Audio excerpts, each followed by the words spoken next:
Oke guys, kita review dulu sedikit. Boleh? Sapa-sapa dulu Master Syam.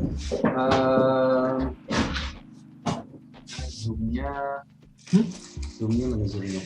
Oke, mana zoomnya ini? Nggak muncul. Ini.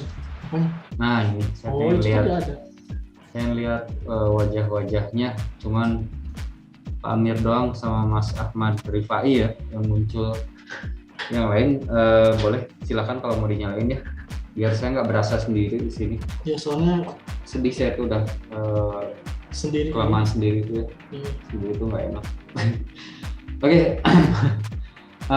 Ada Aila Community, halo. Ada Pak Imam, halo Pak Imam. Ada Pak Dery, halo Pak Dery. Ada Bu Tuti, halo Ibu Tuti. Ada Ibu Siwi dan ada Pak Pit, juga ada Pak Ahmad Rifai. Selamat malam semuanya untuk malam ini. Sebelum kita masuk ke analisa untuk hari ini, apa itu? Saya mau ngecek dulu posisi saya. Alhamdulillah udah running profit. Alhamdulillah ya Allah. Kita boleh cek aja ya teman-teman. Kita ganti akunnya ke akun saya. Ini akun saya. Cuman yang bawahnya belum dijemput untuk XAUSD-nya. Alhamdulillah insyaallah dapat 7. Masih belum ya. Ini posisi saya teman-teman. Ini untuk akun real saya. Posisinya di sell di emas dengan lot kecil-kecil. Kalau teman-teman mau ada yang sell sekarang boleh, atau mau nunggu yang tadi di mappingkan sama Master Rudy juga boleh ya. Biar lebih safety atau biar lebih low risk. Sebelum kita masuk ke pembahasan untuk hari ini tentang XAUSD, karena nggak banyak untuk malam ini, kemungkinan cuma sampai isa aja, karena kita cuma butuh di recharge dulu kayaknya. Iya, soalnya udah sepaneng ya kemarin. Udah sepaneng banget guys, alhamdulillah. Belum tidur banget soalnya. Udah sepaneng. Maaf ya. Betul. Buat demi teman-teman lah sebenarnya. Untuk data kemarin di FOMC, sebenarnya datanya itu di live Zoom saya sempat katakan seperti ini. Datanya itu dovish atau negatif statementnya itu, tapi dibalut atau dibungkus dengan bahasa-bahasa yang diplomatis sehingga seolah-olah datanya bagus, tapi sebenarnya dari raut wajah, dari apa yang dia bicarakan pun udah kelihatan. Makanya harga itu memang sempat neken dulu ke bawah, karena sekitar 30 menit sebelum rilis news itu kan saya bilang ini harga bikin spike dulu, atau misalkan dia neken dulu ke bawah. Jadi kalau mau buy hati-hati ya kalau mau buy sekarang. Walaupun di situ saya langsung buy kalau saya pribadi. Cuman masalahnya harga bisa neken dulu ke bawah. Kenapa? Ya karena memang para big player itu ya pengen best price, pengen harga terbaik untuk dibeli di zona terendah untuk dibeli. Mereka menginginkan hal seperti itu. Makanya saya kasih warning kayak gitu. Walaupun overall secara keseluruhan memang untuk analisa jangka panjangnya dari 3 minggu yang lalu, bahkan di video saya di analisa yang di YouTube itu, di 3 video tersebut pun saya mengatakan bahwa emas itu untuk prospek jangka panjangnya masih naik. Kurang lebih insya Allah bisa mencapai kisaran level 1853 untuk jangka panjangnya, tapi nggak akan tercapai langsung ya. Dan begitupun untuk malam, kalau misalkan analisanya kurang lebih baik, saya tidak ada rekomendasi untuk sell karena memang datanya hampir bisa dipastikan, dan memang ini datanya tidak ada yang aneh, sangat sesuai dengan ekspektasi bahwa tidak akan ada perubahan suku bunga. Jadi masih segitu-gitu aja, karena memang betul The Fed punya rencana mau naikin suku bunganya 3 kali secara bertahap di 2-3 tahun ke depan. Tetapi setelah itu kan dia ngeluarin lagi statement tidak akan naikin suku bunga di waktu dekat ini. Kenapa? Karena mereka berpikir bahwa si Amerika ini untuk tingkat inflasinya belum masuk dalam fase yang cukup kritis, atau belum waktunya untuk melakukan yang namanya tapering. Jadi ya suku bunga mereka anggap belum waktunya untuk dinaikkan karena belum butuh untuk stimulus ya. Jadi memang masih seperti itu hasilnya, yaitu tidak ada perubahan suku bunga, dan hasilnya hasilnya ya stagnan sebetulnya. Naiknya itu sebetulnya karena statementnya, bukan karena dari angkanya. Kalau angkanya mah 80% analis dunia pun memang mengatakan tidak akan terjadi perubahan suku bunga. Itu juga menjadi alasan kenapa di kalender ekonomi dituliskannya di situ itu medium impact Medium. notnya, bukan warna merah, bukan high impact, karena memang hampir bisa dipastikan tidak akan naik sekarang suku bunganya, walaupun kedepannya memang akan dinaikkan untuk stimulus atau untuk tapering atau untuk upaya The Fed menekan laju inflasi di Amerika kayak gitu. Itu ya. Dan untuk GDP sekarang sebenarnya nggak terlalu khawatir, kemungkinan datanya GDP dan termasuk data NFP minggu depan itu, ini prediksi bocoran ya buat teman-teman yang ikut live Zoom sekarang. Mungkin yang nggak ikut live Zoom sekarang nggak tahu nih. Jadi saya kasih bocoran untuk data GDP. Kalau GDP sih saya nggak terlalu yakin ya, tapi kemungkinan besar saya cukup percaya bahwa 70% lah minimal kemungkinannya positif datanya. Dan untuk NFP menurut saya kemungkinan datanya positif juga. Tapi positif datanya NFP nanti minggu depan itu tidak akan, atau kecil kemungkinannya bikin si harga emas balik lagi ke support major yang kemarin 1792. Hanya untuk sekedar bikin spike ke bawah, bikin shadow atau memenuhi fase koreksinya aja. Setelah itu dia kembali lagi balik ke atas. Saya masih tetap dengan analisa saya sebelumnya, seperti sama yang udah di YouTube, di video YouTube saya yang di share, itu untuk long termnya di 1853. Sebenarnya saya juga kemarin tuh punya posisi buy, TP-nya 1853, cuman di close karena saya salah buka akun, dikira saya akunnya untuk intraday, saya close, ternyata pas dicek lagi ini akun untuk long term, tapi ya nggak apa-apa lah. Nanti mungkin ketika dia nyampe di pivot saya udah berani buy lagi. Kalau sekarang posisi saya kurang lebih seperti ini, saya sell tadi ya, terus saya sell lagi averaging. Udah sih seperti ini aja, karena kalau forecastnya kurang lebih tadi udah dipaparkan sama Master Widi, kurang lebih seperti itu. Memang itu adalah area atau zona sellernya resisten. Cuman kalau saya memang istilahnya curi start duluan gitu. Udah bisa nyicil dari hari. Udah nyicil gitu istilahnya, sell di bawah sengaja, dan memang sell lagi di dekat-dekat area resistennya. Dan take profit nggak muluk-muluk, nggak lebih rendah daripada level pivot hari ini. Jadi TP saya itu kemungkinan besar akan di situ ya. Jadi nggak, dan ini juga TP-nya nggak akan tetap di sini, kemungkinan bisa aja saya rubah. Yang pasti saya akan take profit ketika harga turun mendekati level pivot, karena seperti kita tahu level pivot itu dari kemarin loh. Kalau teman-teman ada yang perhatikan, akurasinya tinggi banget. Sayang sebenarnya kalau coba deh teman-teman, apalagi yang sibuk ya, itu boleh dipakai. Pivot tuh enak banget. Tinggal lihat pagi-pagi harga ada di mana, ada momen atau tidak, tinggal take profit, pasang, stop loss, pasang, udah tinggalin. Dari kemarin bahkan di emas itu akurasinya cukup tinggi ya. Seperti itu mungkin dari saya. Semoga bisa dipahami ya, dan kalau ada yang tanyakan silakan, dan selebihnya akan dilengkapi dari sisi outlook teknikalnya dari Master Widi lagi ya. Betul. Saya ada sell 1225, apakah masih ada potensi turun? Master ada banget. Itu saya sell di berapa tuh? 1827 mana ini? Yang bawah. Oh yang bawah 1816an ini. Nah, gitu Pak. Saya aja di 18 1816. Saya juga di 18. Sekarang. Betul. Gitu. Sell saya lebih rendah Pak, berarti lebih di bawah. Jadi aman sebetulnya. Oh gitu ya. Jadi market tuh kalau saya ada sell turun gitu. Wah iya, ngikutin Master Syam gitu guys. Enggak sih, coba pasangin deh pivot.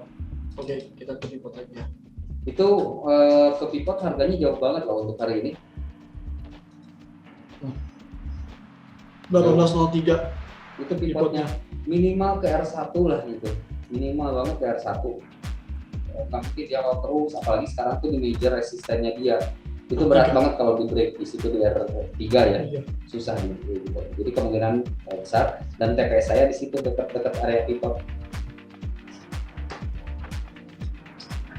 Jadi untuk planning misalnya yang belum ambil sell nanti bisa taruh juga sell limit di 1830 ya, 1830. Ini menurut pivot juga udah pas, dia di area R1 R3 nya. Saya dapat itu. Iya dong, saya bonus 30 nggak kesentuh tadi, bonus 30. Lalu stop lossnya di mana sih? Kita stop lossnya 5 poin aja cukup di 1835. Ini untuk stop loss. Saya kasih warna merah.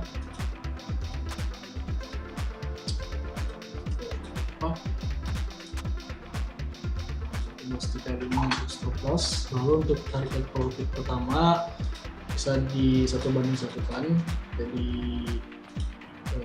TP di 18,250.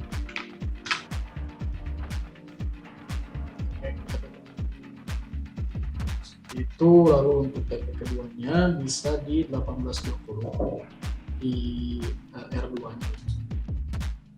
Potensinya cukup lumayan besar juga sih sebenarnya.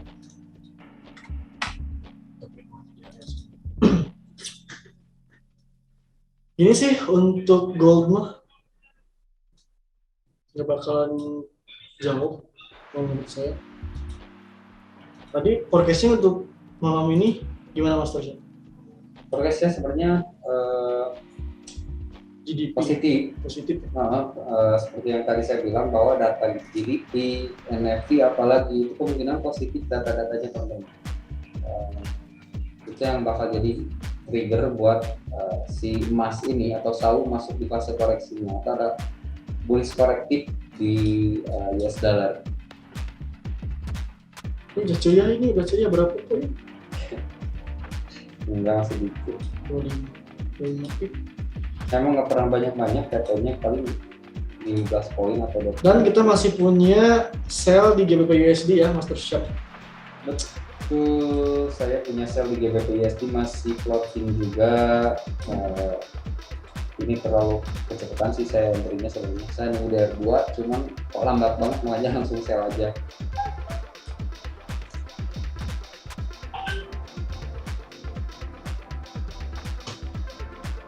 Coba ada yang bertanya lagi. Aduh, ini mata udah kunang-kunang gini. Tidak ada yang bertanya kah? Kalau tidak ada yang bertanya lagi mungkin sekian deh. Oke, udah ya. Kita tadi udah suggestion juga di Excel USD, bisa limit di 18.30 untuk limitnya, dan stop lossnya di 18.35 5 poin. Lalu untuk take profit time pertama 5 poin juga di 18.25. Untuk penarikan Fibonacci ekspansi di mana Master? Fibonacci ekspansi di mana ya? Mau di mana aja? Boleh. Saya contohan ya di sini nih, di pair GBP USD ini. Kita coba cek untuk Fibonacci ekspansi ini ada 3 titik ya. Nah, di sini aja. Titik pertama A, B, C. Ini di sini. Kita ambil yang paling dekat. Kurang lebih seperti ini Pak Imam untuk penarikan Fibonacci ekspansi. Syaratnya mutlak harus ada 3 titik A, B, C. Lalu terdapat 3 level Fibonacci ekspansi yang Fibonacci ekspansi. Level pertama itu di FE 61.8, lalu level yang kedua di FE 100, dan level yang terakhir saat FE 161.8. Itu, dan ini udah pas ya USD di area FE 100. Ada chat lagi 2. Ada chat lagi 2. Maksudnya di sebelah mana di Excel? Saya bingung pasang Fibonacci ekspansi. Tadi saya di SAU bukan pakai Fibonacci ekspansi Pak Imam, tapi Fibonacci retracement eksternal terbalik. Nah, kayak gitu. Seperti ini Master Imam. Ini keren bro. Ini lumayan cukup akurat juga. Ini dari high-nya ke low-nya. Lalu dapat eksternalnya tuh di sini. Ini udah tembus di level yang pertamanya di 161.8, udah di breakout, dan potensi banget buat ngejar dulu ke level 261.8 ini. Pas banget di area resistennya, dan menurut kita ini udah paling tinggi banget ya Ustaz. Seperti itu, R3 kayak gitu. Ya retracement, tapi saya ingin tahu buat memasang Fibonacci ekspansi di posisi sekarang apakah bisa Fibonacci ekspansi di sekarang untuk target kenaikannya dari Bisa. Ini hampat coba zoom out. Ini sama ini. Oh, ini untuk jangka panjang. Iya, Oke. kalau mau sekarang ditarik. Bisa, ini udah bisa.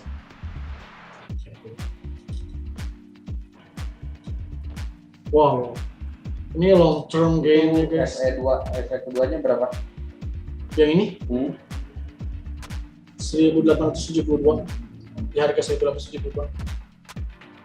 Itu yang eksternal yang 423 di berapa? 423 1854. Analisa saya Berarti yang ini ya? 1853-nya beda dikit lah. Yang quality. Keren. Seperti itu, Master. Iya, Master Imam, Master Imam udah master soalnya. Udah master. Huhuy. Apa dek? Apa deh? Waduh, aduh, saya batuk. Apa dek? Yang Vivo. Kalau ini sih, kalau menurut saya ini terlalu dekat banget. Kalau penarikannya seperti bukan, ini, Pak. Bukan. ya. Enggak. Ini anggapnya ini sejajar sebenarnya. Yang bawah malah yang sebelahnya lagi. Yang ini kan? Ah, Iya. bukan itu. Enggak, ini nggak Itu nggak masuk bisa. sih. Kurang masuk sih. Ya.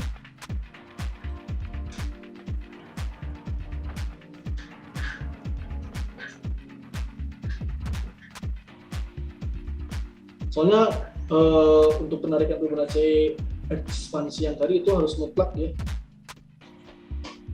A, B, nah si C-nya itu harus tidak sejajar gitu, tidak sejajar sama si A-nya, titik A-nya.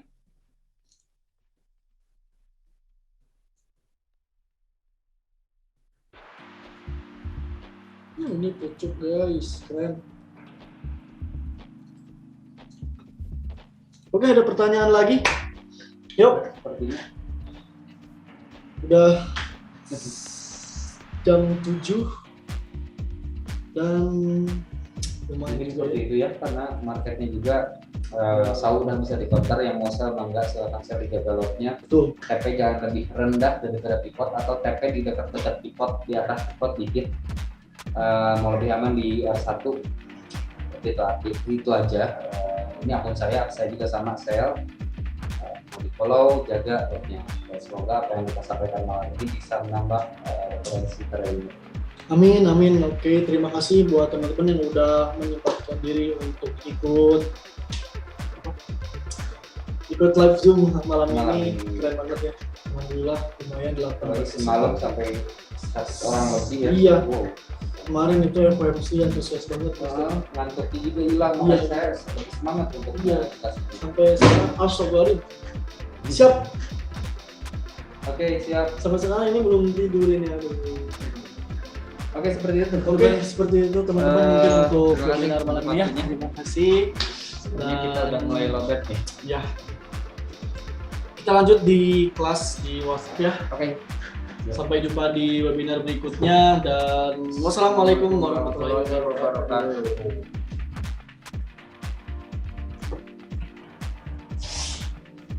Udah nggak fokus. Aduh.